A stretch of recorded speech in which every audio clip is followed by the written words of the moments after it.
From the Allyn Media Worldwide Headquarters Studios, high atop 2 Turtle Creek, this is Deconstructing Dallas. Greetings, everyone. It's your host, Ryan Trimble, joined today by a man who deserves a pat on the back. He, of course, Shawn P. Williams. Shawn, good day, sir. Good day, Ryan Trimble. Doing the best we can to adhere to podcast etiquette. We try to record evergreen episodes, and so we don't always necessarily identify when we're recording. But today, I would be remiss if I did not recognize that we were recording on Veterans Day, and we would like to thank and remember all those who have served this nation, and just give a special shout out of gratitude to all of the veterans. I saw your Twitter post today about your grandfather. That was cool, Shawn. Yeah, I wish I had posted the front and back, and I think I will probably post the back of that card and probably do both to Facebook. But during some research on Ancestry, I did come across the World War I draft card for my grandfather, Clyde Sutton Sr., and his son, Clyde Sutton Jr., my uncle, served in World War II. So, and I have uncles who served too. But I was really grateful to be able to come across that piece of history from my grandfather. Yeah, it was cool to see. I'm glad you did some research online, like I have before. My grandfather served in Korea. Actually, he was on POW ships, and so I remember getting to interview him. I wish I could find the old cassette that I had interviewed on. But yeah, just really cool to hear. And then my father-in-law is also a veteran. So anyway, thank you to all the veterans out there. And, hopefully everybody's taking care of the veterans today and every day. And speaking of taking care of people, Shawn, we had a good day at City Hall this week. Yeah, it was exciting. We've been working for the last few months with Village MD, who is looking to co-locate medical facilities, namely co-locate primary care facilities in Walgreens. And so they were seeking to be nominated by the city of Dallas to participate as a Texas Enterprise project.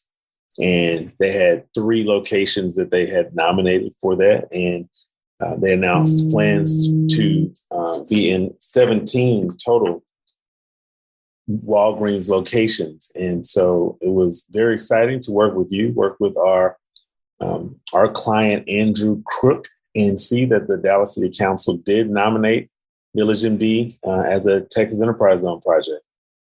Yeah, it's a really cool project. And our friend Maria Halkias at the Dallas Morning News has written about it twice now. She wrote about it before the vote and then yesterday after the vote. And, I know we've shared the link on our Twitter feeds, but we'll have to pop it perhaps in the show notes here. But Village MD, really cool concept. They take about 3,000 square feet out of a Walgreens location, build out a primary care physician space with about 7 or 8 examination rooms. And it's just a really cool concept. They've got doctors that they bring in to medically underserved. And it's so interesting. I mean, there's so many people that won't go to the doctor because it's just not convenient. And this really takes out, adds this level of convenience that people need. You can drive right up, walk in, be seen by a doctor from your community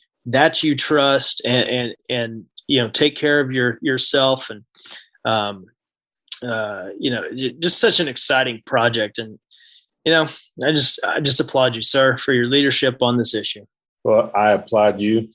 We never get tired of applauding one another, but I'm excited about this because, as you said, not only is it convenient, and not only are they bringing medical facilities, 50% of which they've committed to underserved areas and underserved markets across the city, but also for the jobs that are being created. These are, really exciting, good paying jobs for folks. Each one of these facilities will have at least 17 direct Village MD jobs, besides the other jobs that they will spur through couriers and through construction costs and things like that. But, each one of these facilities will have an average of $100,000 salaries for the people who are working there. And, some of those jobs are entry-level jobs, and they're looking at between $15 and $20 an hour for those jobs that will be medical assistants and have the opportunity to move up within the company when they start at that entry level, and then they'll have doctors as well. And so it's also a huge, which is why this was before the Economic Development Committee last week with Chairman Tanel Atkins. And I know he was excited about this project as well as some of his other colleagues, but this really is not only great for healthcare, but also great for economic development, great for jobs.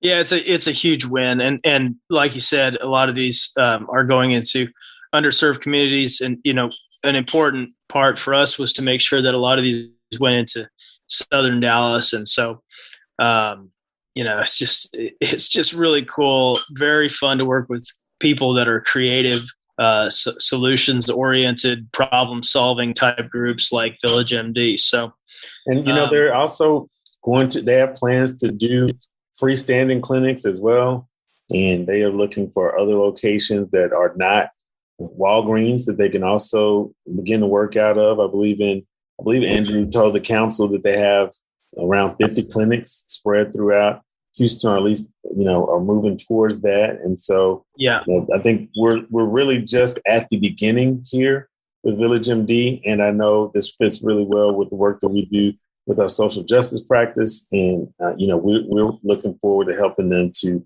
serve these communities. So again, kudos to you. Kudos to Andrew Crook, some of the other folks we worked with on this, including Mike Press and Jared Ash. It's just been a really great team effort. And also, this really, it's really exciting. So I'm really looking forward to it.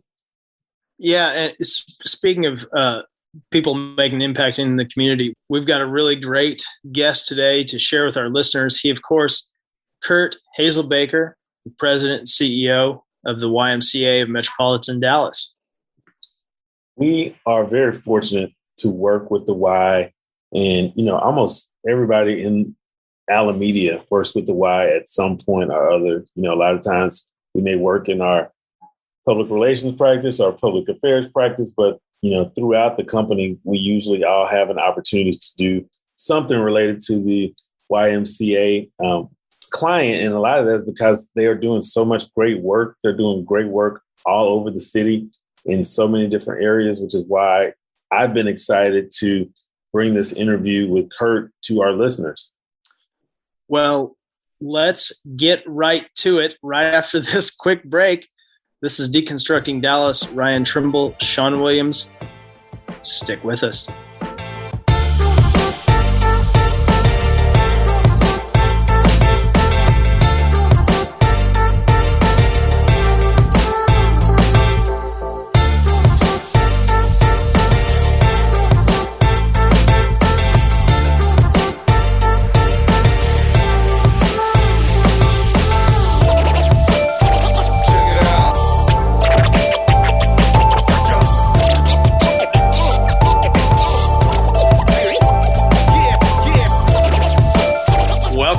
Deconstructing Dallas, Ryan Trimble, Shawn Williams.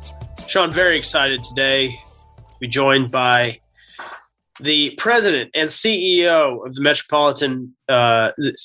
YMCA of Metropolitan Dallas. He, of course, Curt Hazelbaker. Curt, welcome to the show.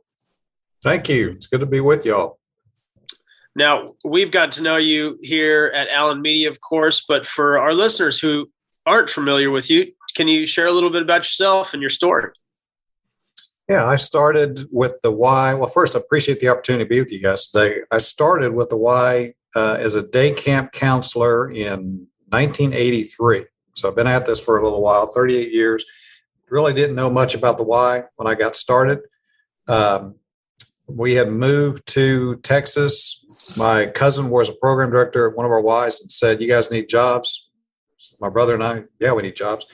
And Curt, you're the oldest, so you're going to drive a bus. So had never driven a bus, never been to camp, and now I'm a bus driver and a day camp counselor.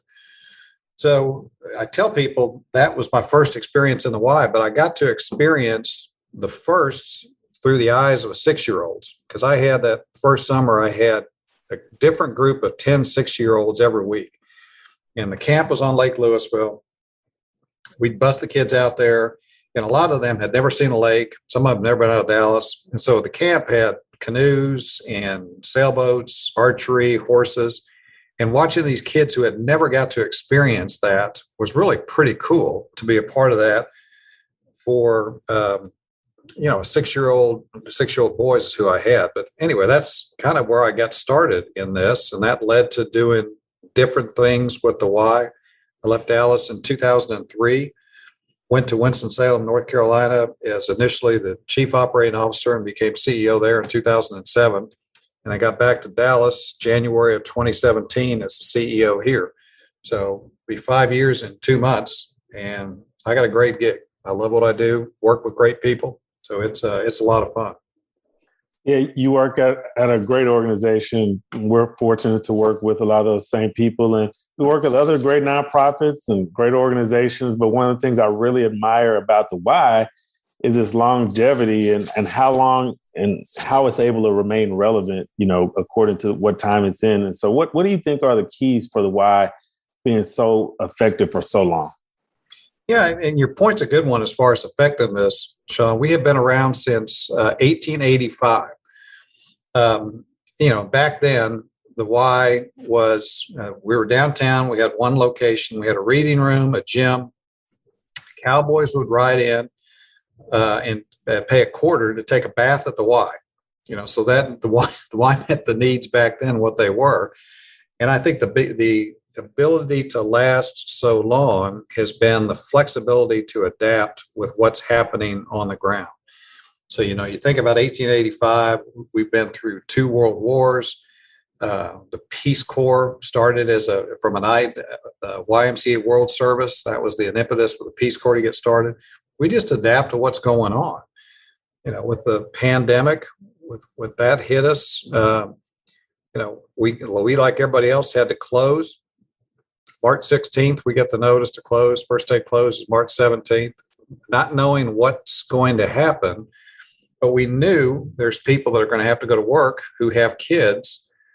Let's take that burden off worrying about what's going to happen to my kids. So we started the emergency child care work that was free to first responders and healthcare workers.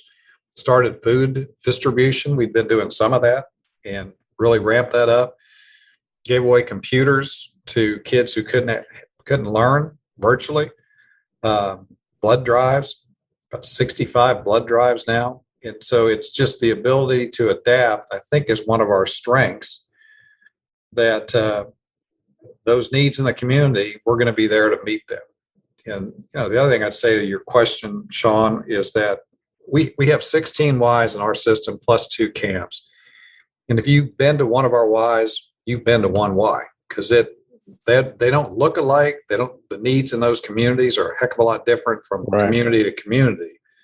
So Southern Dallas is different than the needs in Waxahachie or Rockwall or Plano, but we're meeting those needs, whatever they might be. So I think that's we've been able to stick around so long because of that. Curt, you mentioned the 16 locations, and you use the word community a lot. I heard you say that word a lot. Earlier this year, I know that you all had the building that housed the Moreland YMCA in Ledbetter, and it was sold to the group 4 Oak Cliff, a group that we've worked with here at Allyn Media, know Taylor and Xavier and those guys. And so, I know the organization 4 Oak Cliff wanted to make sure to respect the history of the Moreland YMCA throughout the process. So how do you feel about the outcome? I think it was great. Short answer, it was great, Ryan. We made a difficult decision during the pandemic to close 3 of our Ys, and one of them being the Moreland Y. And I don't know how many